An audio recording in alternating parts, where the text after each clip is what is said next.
50 yards away, in a campground packed with people, in broad daylight. His mother watched him take the first steps. She looked away for one moment. When she looked back, her 9-year-old son had vanished from the face of the earth. No sound, no cry. No one saw a thing. Dozens of people were there. Families, children, friends. A summer morning so ordinary it hurt to look at. And in the middle of all of it, a little boy dissolved. But that is not the most disturbing part of this story.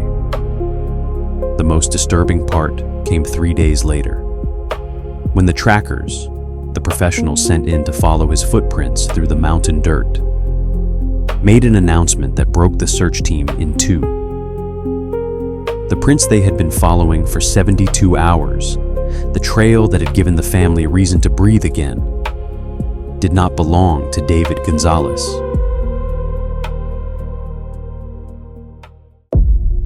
July 31st, 2004. Hanna Flat Campground, Big Bear Lake, California. This is the story of David Gonzales and what happened to him in the 3 minutes no one can explain. David was 9 years old, and July 31st was his birthday. His family had driven up from Lake Elsinore, his parents, Jose and Rosenda, and friends from their church, to celebrate in the mountains the way they loved to do. He was small for his age, 3 feet 10, 52 pounds, black hair, brown eyes, one front tooth missing. The kind of kid who smiles with his whole face and doesn't know yet that the world can be anything other than safe. Hanna Flat sits at nearly 7,000 feet in the San Bernardino National Forest. Pine and cedar so tall they block the sky. Air that tastes clean and cold even in late July. It was the kind of morning families drive 3 hours for. The kind of morning you photograph and forget about and only remember years later for the wrong reasons. Breakfast was being made over the camp stove. The smell of coffee and pine resin. Voices overlapping between the tents. Children running between the trees in every direction. David was hungry. He told his mother he wanted cookies. She smiled, handed him the keys to the family's Toyota pickup, and pointed toward the parking area. Less than 50 yards away. A straight line through the campground. People on every side. She watched him take the first steps. Then she turned back to the dishes. She never saw him again. The truck was exactly where it had been parked. Still locked. The cookies were still inside, untouched. The box sitting exactly where Rosenda had placed it the day before. And the keys that David had been holding in his hand when he walked away, were gone. Not on the ground. Not dropped somewhere along the path. Gone. As completely gone as the boy who had been carrying them. His father started calling his name within minutes. Then the church friends joined in. Then strangers from neighboring campsites dropped what they were doing and spread out through the trees. The campground was still full. The same crowd that had been there when David walked into it. Nobody had seen him fall. Nobody had heard him cry. Nobody had noticed him veer off the path or stop or hesitate. He had simply ceased to be visible. In a crowd, in daylight, in the space between one breath and the next. Except there was one thing. One detail that crawled under everyone's skin and stayed there. More than one witness mentioned a large beige truck, racing out of the campground. Not leaving, racing, right around the time David disappeared. Authorities looked into it. They followed every lead. The driver was never identified. The truck was never found. and no one ever explained what the hurry was. By the following morning, 100 people were searching the forest.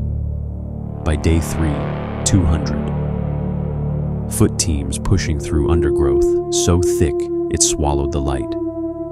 Horseback units working the higher ridges. 2 helicopters circling.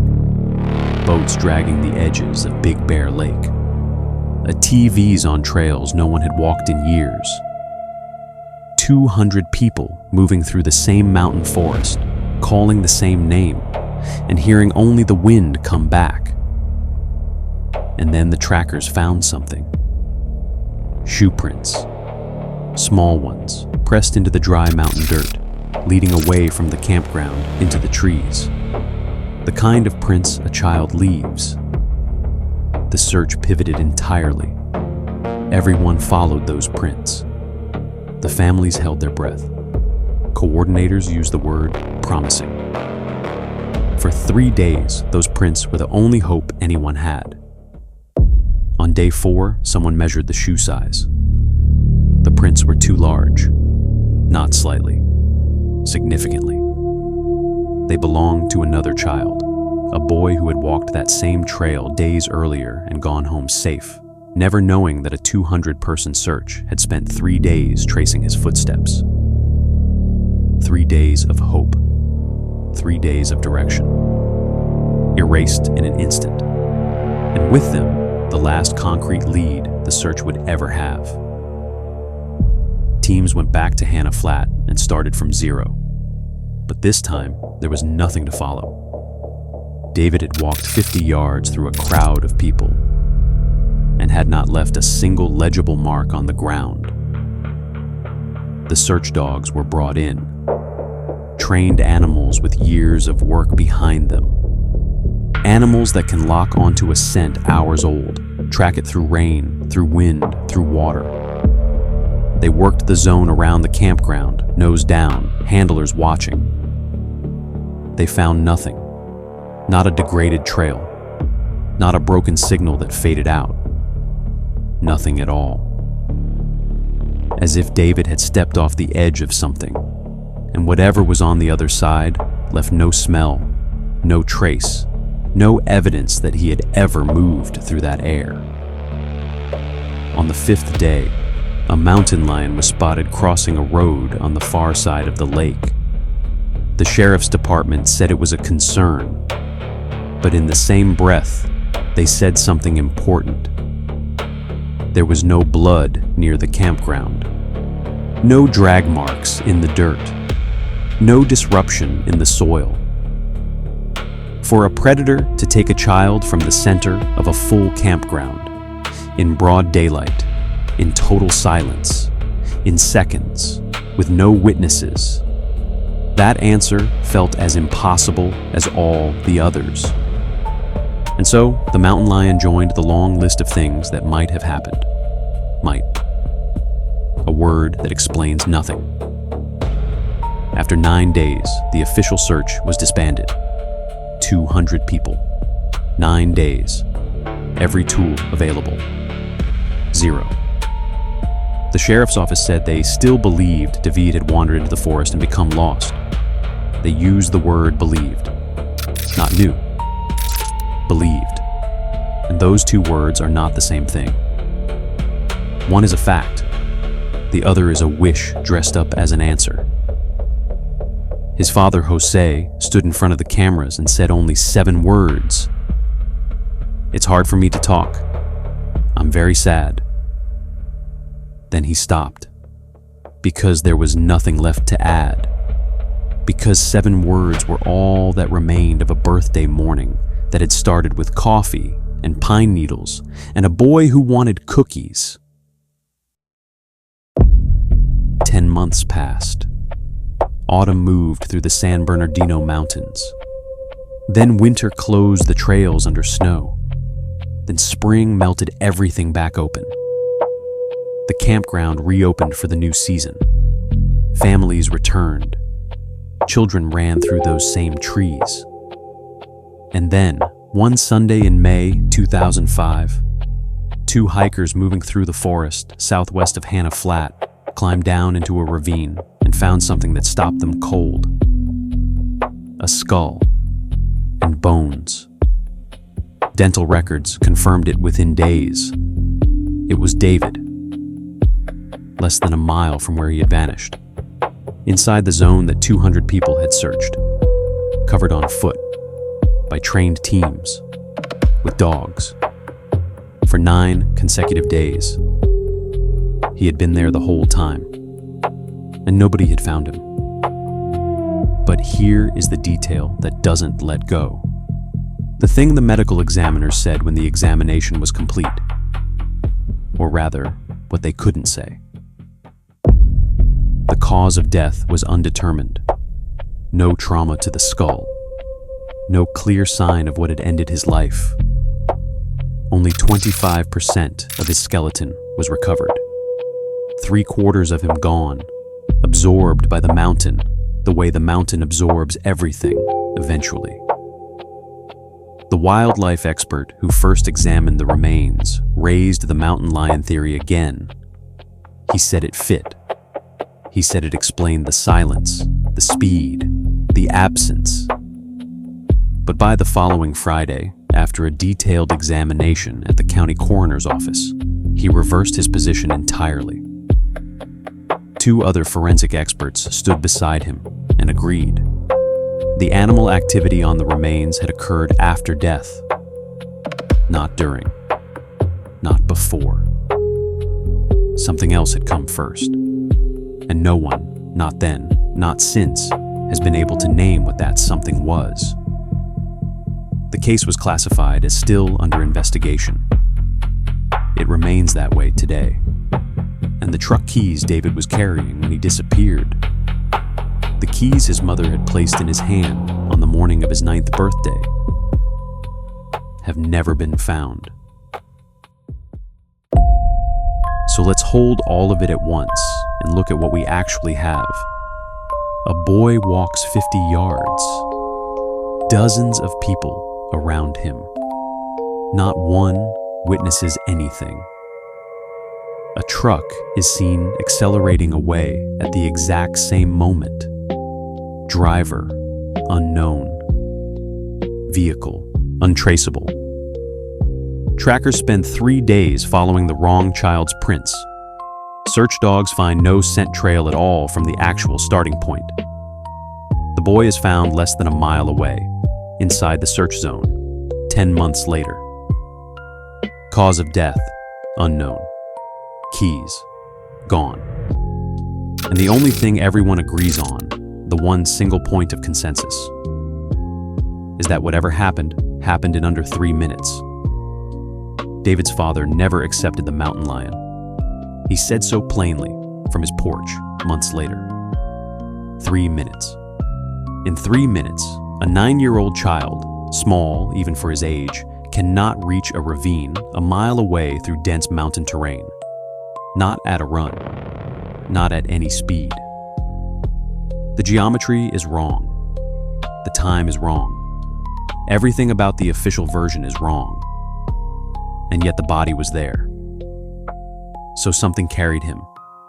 Or something happened to him before he ever reached the ravine, and only the aftermath ended up there. Both possibilities are terrible. Neither one is closed. There are researchers, not conspiracy theorists, but people who spend years mapping wilderness disappearance cases, who have noted something that no official agency has ever formally acknowledged. In certain national forests, in certain elevation ranges, above 5,000 feet, there are clusters. Cases where people vanish from the center of groups, where no scent trail is ever found, where remains appear later in areas that were already searched, where the cause of death cannot be established. David's case touches every single point on that list. Hanna Flat Campground sits at 7,000 feet. Big Bear Lake is 3 miles away. The ravine where he was found is walled by granite. What that pattern means, if it means anything at all, no one has been willing to say out loud. Hanna Flat Campground is still open. Families still drive up from Los Angeles on summer weekends to breathe the mountain air and let their children run between the pines. The parking area where David never arrived still sits at the edge of the campground. Gravel and dust and the ordinary geometry of a summer trip. Across the road in Fawnskin, there is a memorial plaque with his face on it. His smile. The same smile from the missing posters that went up in August of 2004 and stayed up long after the search ended. People who were children themselves when this happened stop there now when they pass through. They say a prayer. They look at his face for a moment. Then they get back in their cars and drive away because there is nothing else to do. The forest does not offer comfort. The forest does not explain. These mountains are not cruel.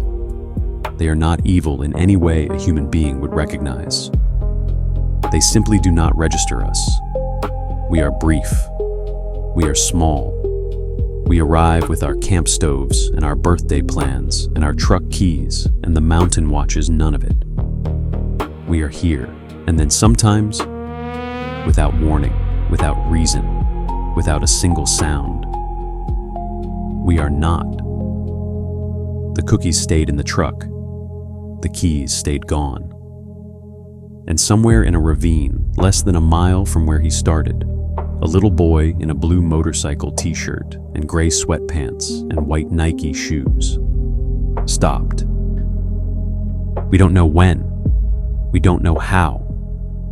And we will probably never know. Not with any certainty that means anything. What found him first? David's footprints stopped in the dirt and left nothing behind. That absence, clean, complete, final, is the shape of something that has no name. And it is not unique to Hanna Flat. It has a twin, a case that is in some ways even harder to absorb, because at least David was alone for those 50 yards. Deor Koons Jr. was 2 years old. He disappeared with 4 adults watching him. 4 people. Open ground. Full daylight. That file is ready. And once you open it, it will not close easily.